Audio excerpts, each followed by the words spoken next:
Akamuuliza, jina lako nani? Akasema Yakobo. Akamwambia, jina lako hutaitwa tena Yakobo ila Israeli, maana umeshindana na Mungu na watu nao umewashinda. Yakobo akamuuliza akasema, niambie tafadhali jina lako. Akasema, kwa nini unaniuliza jina langu? Akambariki huko. Yakobo akabaita mahali pale Penueli.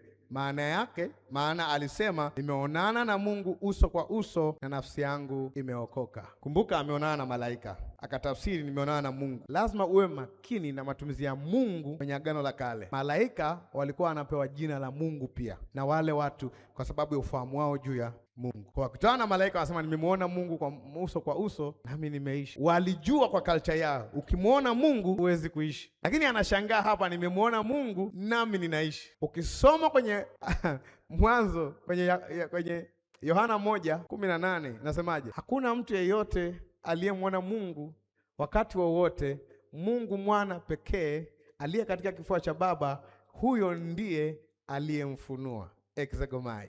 Kwa lugha rahisi, hakuonana na Mungu, alionana na malaika. Unajuaje? Muktadha, alikuwa na malaika. Sasa malaika haji kwa wanadamu ili wapambane.